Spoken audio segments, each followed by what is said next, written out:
Golf Central on YouTube is brought to you by the new Paradigm Woods and Irons from Callaway. Don't hear a lot from Tiger Woods, but when we do, it is big news. Tiger announcing that he will play in his own tournament next week, the Genesis Invitational at Riviera, where it all started in 1992 as a 16-year-old high school phenom.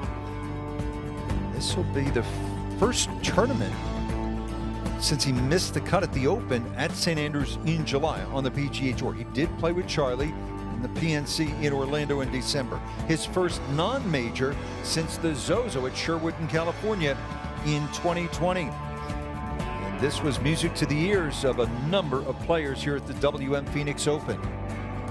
He's playing Riv? Mm-hmm. Nice. Well, I didn't know. Great to hear. Great to hear.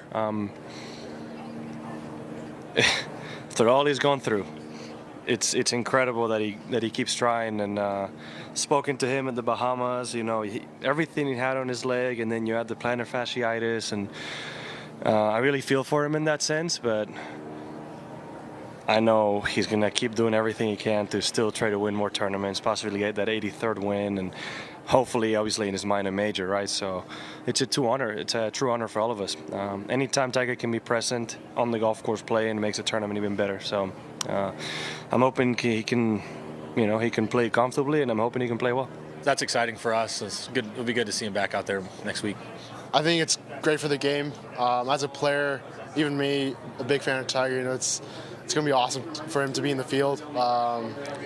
You know, I can't, you know, hopefully I can kind of work myself up and kind of hopefully play with him. That's awesome. I imagine we'll be carrying him down the hill on 1 and up it on 18, which no one would mind. But it's awesome. I'm really glad he's back. You know, I think we're privileged anytime he plays now. Obviously, we don't know his schedule.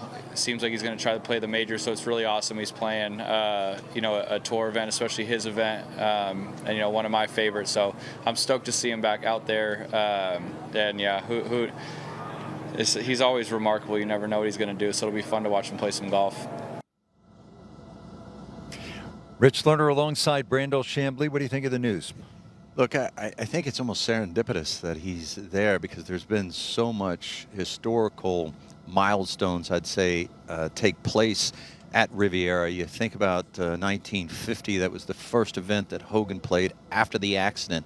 When he came back, he eventually lost in a playoff, which was miraculous, to Sam Snead, and that sort of was a foreshadowing of the great golf that he played later that year and went on to win the U.S. Open.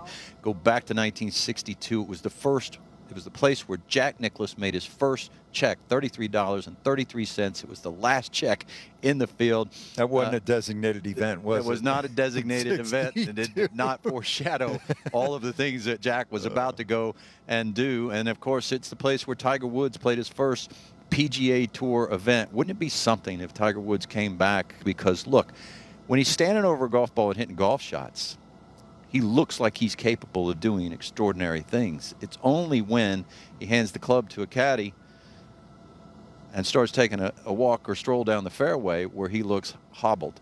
As I have said a few times today, we know he can do extraordinary things. What kind of walk is Riviera? Look, you got to go down the hill, and it's a very steep hill to get to the driving range, and then back up the hill. Then you got to go down the hill at 1, and then you got to come back up that hill off of 18. The fairways themselves don't have a lot of side slope or up slope or down slope to them. So in that regard, it's not Augusta National and it's not Kapalua, but it's not the easiest walk in golf. He's 47 years old, turned December 30th last year. But on the other hand, he's further removed now from that terrible accident, so maybe the lower right leg is healing. Maybe he's feeling a little bit better. He didn't appear to be all that comfortable at the PNC in December.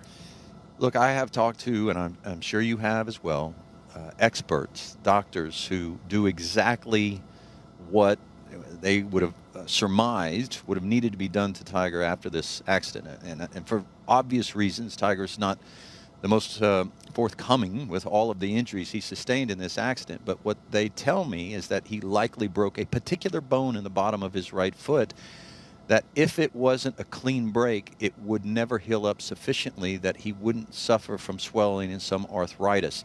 What I was told by these doctors 2 years ago has been, at least in my view, as I've watched him sort of hobble along, nothing but spot on. I did see him at the father-son, and he looked to be in a bit of pain with the foot.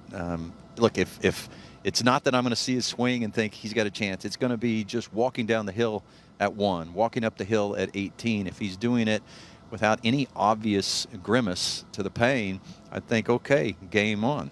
Gives the PGA Tour a ton of momentum. This week is totally energized. All the superstars are here, just about every one. Then they'll go to Los Angeles, and again, that too is a designated, elevated event. Now with Tiger in the field, box office stuff. Well, it is. And look, every time Tiger Woods comes back, he teases us with the possibility of doing miraculous movie-making things, because he's already given us 3 epic comebacks, each one of which I would say are worthy of a movie. 2008 U.S. Open, coming back after the scandal and the troubles and the injuries in 2012 and 13, coming back from more injuries, more strife with his short game in 2015 and 16, to win again in 2018 and win the Masters. Those are 3 epic comebacks. He doesn't owe us anything else, but it seems like 83 is the rightful place for Tiger Woods, even though I don't think he needs that to claim sole possession of the most individual wins in the history of the PGA Tour. Sam Snead also has 82, but a handful of those are team events. Tiger Woods has won more individual PGA Tour events than anybody else who's ever played the game, going back to when the PGA Tour started in 1916. You think he can get one more? Well, I don't want to say no, but I'll believe it when I see him walking down the fairway and not hobbled. As for this tournament, the guys he'll tangle with next week, Scottie Scheffler looks really good. Jon Rahm is playing some ball right now. What are your impressions of what you're seeing so far at the WM Phoenix Open? I think exactly what the powers that be would have dreamed of when they started thinking about these designated events. Obviously Rory McIlroy and Tiger Woods were a big part of the evolution of these events, but the idea is to bring the best players in the world together more often, other than just the WGCs, the majors, and the FedEx Cup. So a handful of times more often we're going to see these players. We've seen it at the Tournament of Champions. That certainly didn't disappoint. I mean, it went right down to the wire. It was great stuff from Jon Rahm.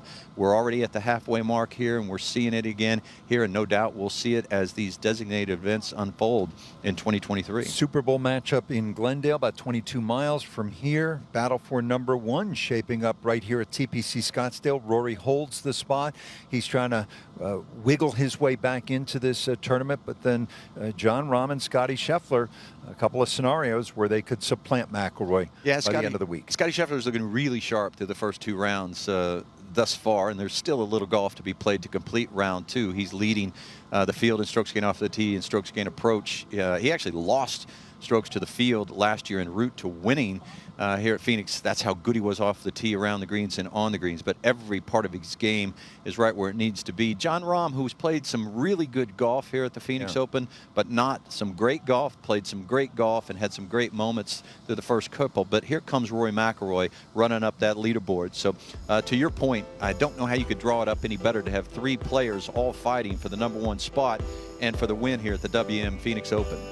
And by the way, Scottie Scheffler, like a rabbit on the move a year ago, came from 9 back through 36 holes to win for the first time of the PGA Tour.